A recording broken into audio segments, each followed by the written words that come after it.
Hi friends, நான் மாலினி. இன்னைக்கு ரொம்பவே டேஸ்டியான சிக்கன் பிரியாணி ரெசிபி தாங்க பார்க்க போறோம். பிரியாணினா எல்லாருக்கும் பிடிக்கும். அதே மாதிரி இந்த சிக்கன் பிரியாணி சொல்லவே வேணாம், ரொம்பவே டேஸ்டா சூப்பரா இருக்குங்க. 1/2 kg சிக்கன்ல குக்கர்ல குலையாம பிரியாணி நல்லா உதிரி உதிரியா செம்ம டேஸ்டா எப்படி செய்யறதுன்னு தாங்க பார்க்க போறோம். சிக்கன்ல மசால், காரம், உப்பு எல்லாமே கரெக்டா இறங்கி இந்த பிரியாணிய சாப்பிட சாப்பிட எவ்வளவு வேணா சாப்பிடலாம், அந்த அளவுக்கு டேஸ்டா இருக்கும். இப்ப ரொம்பவே டேஸ்டியான இந்த சிக்கன் பிரியாணிய எப்படி செய்யறதுன்னு பார்க்கலாங்க. ஃபர்ஸ்ட் சிக்கன் பிரியாணி செய்யறதுக்கு நம்ம மசாலா பொடி அரைச்சுக்கணுங்க. அதுக்காக மிக்ஸி ஜார்ல சின்னதா ஒரு 3 துண்டு பட்டை, ஒரு மராட்டி மொக்கு, 1/2 டீஸ்பூன் ஜாவித்ரி, 1 டீஸ்பூன் அளவு அன்னாச்சி பூ, 10 கிராம்பு, 3 ஏலக்காய் சேர்த்துக்கலாம். இதோடவே 1 டீஸ்பூன் குருமிளகு, 1 டீஸ்பூன் கொத்தமல்லி விதை, 2 பிரியாணி இலை சேர்த்துக்கலாங்க.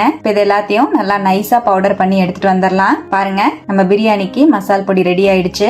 அரைச்ச பொடிய இந்த கப்ல போட்டுக்கிறேன். இப்ப அதே ஜார்ல 1 டேபிள் ஸ்பூன் பூண்டு சேர்த்துக்கலாம், 1 டேபிள் ஸ்பூன் பொடியா நறுக்கின இஞ்சி சேர்த்துக்கலாம், 1 கை அளவு மல்லித்தலை சேர்த்துக்கலாம், 1 கை அளவு புதினா சேர்த்துக்கலாம். இதையும் நல்லா நைஸா அரைச்சுக்கலாம். தேவைப்பட்ட தண்ணி சேர்த்து நைஸா அரைச்சுக்கோங்க. இப்ப நம்ம புதினா பேஸ்டும் ரெடி ஆயிடுச்சுங்க. இருக்கட்டும், நான் இன்னைக்கு 1/2 கிலோ சிக்கன் பிரியாணி ரெடி பண்றதுக்காக 1/2 கிலோ சிக்கனை நல்லா கழுவி கிளீன் பண்ணி எடுத்து வச்சிருக்கேன். இதோட 1 டேபிள் ஸ்பூன் தயிர் சேர்த்துக்கலாம். நம்ம அரைச்ச ஃப்ரெஷ்ஷான பிரியாணி மசாலா சேர்த்துக்கலாம்.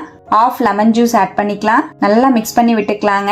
நம்ம சேர்த்த பொடி, தயிர் எல்லாமே ஒன்னா மிக்ஸ் ஆகுற மாதிரி கலந்து விட்டுருவோம். இதோடவே 1 டீஸ்பூன் உப்பு சேர்த்துக்கோங்க. உப்பு சேர்க்கிற வீடியோ மிஸ் ஆயிடுச்சு. உப்பு சேர்த்துட்டு நல்லா மிக்ஸ் பண்ணி விட்டுக்கலாம். நம்ம சேர்த்த எல்லா பொருளும் சிக்கனோட ஒன்னா மிக்ஸ் ஆகுற மாதிரி நல்லா கலந்து விட்டுட்டு ஒரு 10 நிமிஷம் அப்படியே ஊற வச்சுக்கலாங்க. அப்படியே இருக்கட்டும். இப்ப நம்ம பிரியாணிக்கு அரிசியை ஊற வச்சுக்கலாம். நான் இந்த கிளாஸ்ல ஒரு 2 கிளாஸ் அளவுக்கு பாஸ்மதி ரைஸ் சேர்த்துக்கிறேன். நீங்க பாஸ்மதி ரைஸுக்கு பதிலா ஜீரக சம்பா ரைஸ்லயும் செய்யலாங்க, இல்ல நார்மலான சாப்பாட்டு அரிசியிலுமே செய்யலாம். தேவையான அளவுக்கு தண்ணி சேர்த்து அரிசியை ஒரு 2 வாட்டி நல்லா வாஷ் பண்ணிக்கலாம். இப்ப பாருங்க, அரிசியை நல்லா வாஷ் பண்ணி எடுத்துட்டேன். தேவையான அளவுக்கு தண்ணி சேர்த்துக்கலாம். நம்ம மத்த ப்ராசஸ் எல்லாம் செய்யறதுக்குள்ள அரிசி நல்லா ஊறி வந்துரும். மினிமமா ஒரு 10 நிமிஷம் ஊற வச்சுக்கலாங்க. நம்ம பிரியாணியை இன்னைக்கு குக்கர்ல தான் ரெடி பண்ணிக்க போறோம். குக்கர்ல 2 டேபிள் ஸ்பூன் ஆயில் சேர்த்துக்கலாம். 3 பெரிய வெங்காயத்தை இந்த மாதிரி சன்னமா அரிஞ்சு சேர்த்துக்கலாம். நல்லா ஃப்ரை பண்ணி விட்டுக்கலாம். வெங்காயம் நல்லா பிரவுன் கலர் வரணுங்க, அந்த அளவுக்கு வதக்கி விட்டுக்கலாம். பாருங்க, வெங்காயம் நல்லா கோல்டன் பிரவுன் கலர் வர அளவுக்கு வதக்கிக்கிறேன். இந்த அளவுக்கு வெங்காயம் வதங்கினாதான் நம்ம பிரியாணிக்கு ஒரு நல்ல கலரும் டேஸ்டுமே கிடைக்கும்.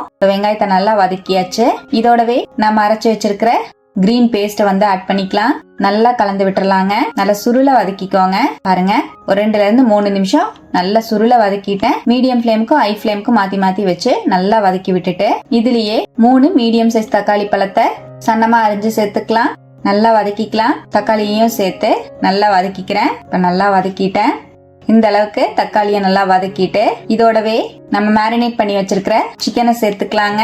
சிக்கனையும் சேர்த்துட்டு 1 டீஸ்பூன் மிளகாய் தூள் சேர்த்துக்கலாம். உங்க காரத்துக்கு தகுந்த மாதிரி மிளகாய் தூள் ஆட் பண்ணிக்கோங்க. நல்லா மிக்ஸ் பண்ணி விட்டுருவோம். நம்ம சேர்த்த பொருள் எல்லாத்தையுமே நல்லா மிக்ஸ் பண்ணி விட்டுக்கிறேன். இந்த அளவுக்கு நல்லா மிக்ஸ் பண்ணி விட்டுட்டு இதோடவே 1 டீஸ்பூன் கல்லுப்பு சேர்த்துக்கலாம். நல்லா மிக்ஸ் பண்ணி விட்டுக்கலாம். நல்லா கலந்து விட்டுட்டு மீடியம் ஃபிளேம்லயே ஒரு 2 நிமிஷம் நல்லா கலந்து விடுங்க. நம்ம சேர்த்த மசால் பொருள் எல்லாமே சிக்கனோட மேரினேட் ஆயிருக்கு. நல்லா வதக்கும் போது இன்னுமே நல்ல ஜூசியா சாஃப்டா கிடைக்குங்க சிக்கனை. இப்ப நான் ஒரு 2 நிமிஷம் மீடியம் ஃபிளேம்லயே நம்ம சேர்த்த மசாலோட வதக்கி விட்டுட்டேன். இதோடவே நம்ம ஊற வச்சிருக்கிற ரைஸை தண்ணி இல்லாம வடிச்சிட்டு ஆட் பண்ணிக்கலாம். நல்லா ஒரு வாட்டி மிக்ஸ் பண்ணி விட்டுக்கலாம். அரிசியையும் சேர்த்து நல்லா கலந்துட்டேன். நம்ம 2 கிளாஸ் அளவுக்கு ரைஸ் எடுத்திருக்கோம். ஒரு கிளாஸுக்கு 1.5 கிளாஸ் தண்ணி மெஷர் பண்ணி 3 கிளாஸ் அளவுக்கு தண்ணி சேர்த்துக்கலாங்க. நல்லா மிக்ஸ் பண்ணிக்கலாம். உப்பு தேவைப்பட்டா செக் பண்ணிட்டு ஆட் பண்ணிக்கோங்க. நான் 1 டீஸ்பூன் கல்லுப்பு சேர்த்துக்கிறேன். நல்லா மிக்ஸ் பண்ணி விட்டுக்கலாம். இப்ப நல்லா கலந்து விட்டுட்டேன். இந்த அளவுக்கு நல்லா கலந்து விட்டுட்டு இதோடவே 1/2 லெமன் ஜூஸ் பிழிஞ்சு விட்டுறலாம்.